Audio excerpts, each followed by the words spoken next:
Hey guys, this is Jackie Taddick here at the Garden Flower Farm here in Perry, Oklahoma, and I just wanted to share a quick update of some of the things that I've been growing here in my garden. And any of you who are local and interested in cut flowers, I wanted to show you what I have coming up in the next kind of month or two. And then I thought anybody else that's just kind of interested in beginning to grow cut flowers, I'm a complete beginner this year. This is my first year growing, and so I would love to share with you just some of what I have going on. So here we go.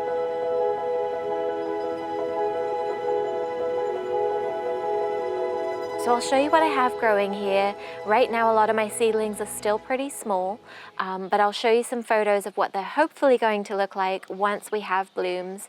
And the photos are all from the seed companies I've bought, mostly from Johnny's and Harris Seeds. So just the website photos that they have to just give you an idea of what the finished product will hopefully look like. So here we go. Here in this first bed, I have Dusty Miller. It's a silver dust variety, and it's really going to be just foliage and filler for my bouquets that I plan to make this summer. It's got this really pretty kind of silvery color on the leaves, so I'm excited for that. Right beside that here we have Persian cress, and it's supposed to just kind of grow into these. It's going to have these airy looking branches with seed pods, again just to add interest and texture to the mixed bouquets that I'm going to have coming out this summer. Okay, here is my sunflower bed. I'm pretty excited about these. I have two varieties growing right now. I have Rouge Royale sunflowers, which are this beautiful kind of burgundy red with a dark center. And then I have this strawberry lemonade mix. They're both branching sunflowers, so I should get lots of blooms here. They're spaced pretty close together, about 12 inches. The closer you space sunflowers, kind of the smaller the flowers will be, so they'll be a little more manageable for use in bouquets. And I'm really excited to see how these turn out. I had netting over them when I first planted them to keep the birds and critters away, but I'm super excited for when these are ready to harvest. Okay, so here are my Snapdragons. They're going to be like a tall spike flower that will just kind of add some height, and they're just so beautiful to add to any kind of mixed bouquet. So Snapdragons, I have 4 varieties growing here. They are coming along nicely. They're getting taller. Some of them are starting to branch. And I have a lot of pink, white, ivory, bronze kind of colors, Potomac apple blossom, some of the Madam Butterfly variety.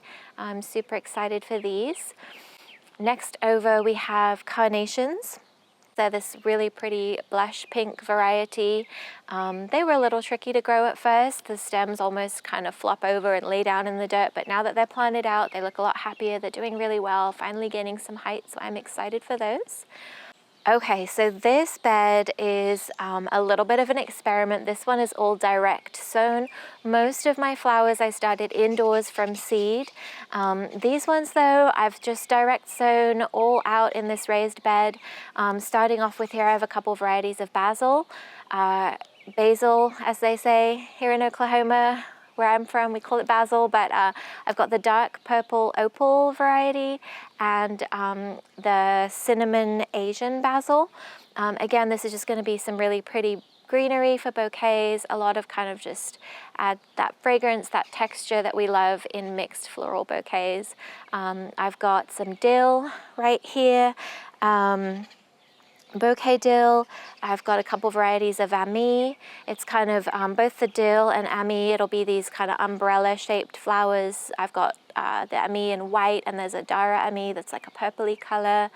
And then right at the end, I hopefully will have some Bouquet, which is again just another really pretty greenery foliage for bouquets. I'm not sure if it's really coming up yet. A lot of this bed was a bit of an experiment because I direct sowed and didn't fully know what the seedlings are going to look like, so I've got weeds coming up alongside my baby plants.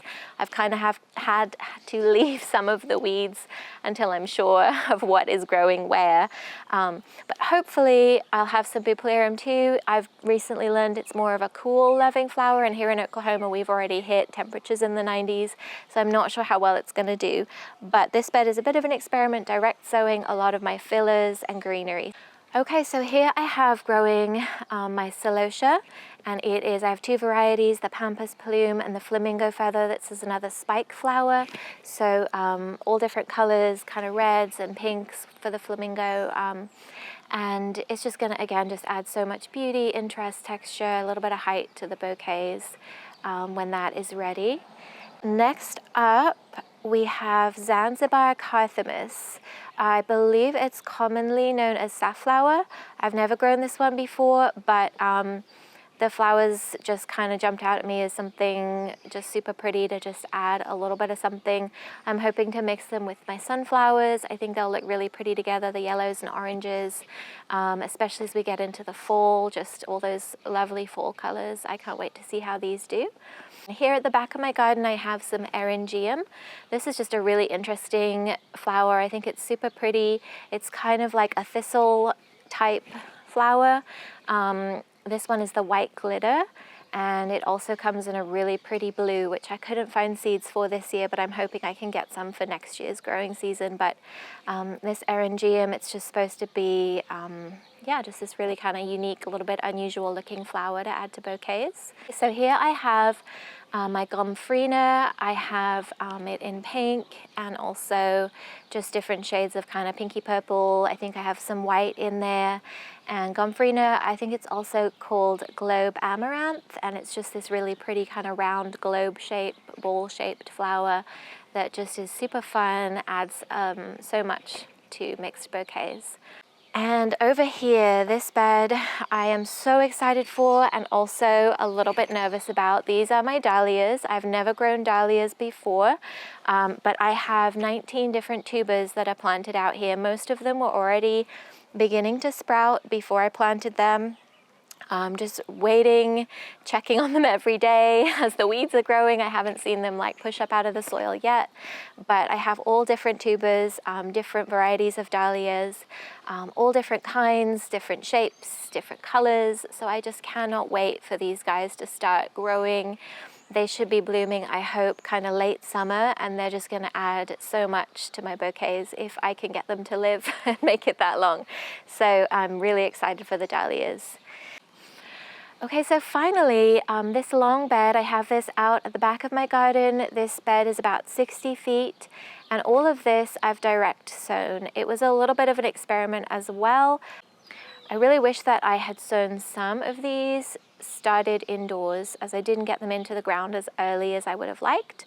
It took a little while to make sure the ground was ready. I added compost, different soil amendments. We got the weed cloth, irrigation all set up, and by the time I was ready to plant, it was later in the season than I would have liked. But this has been a year of learning and a lot of firsts for me. So here I mostly have zinnias, a whole lot of varieties of zinnias.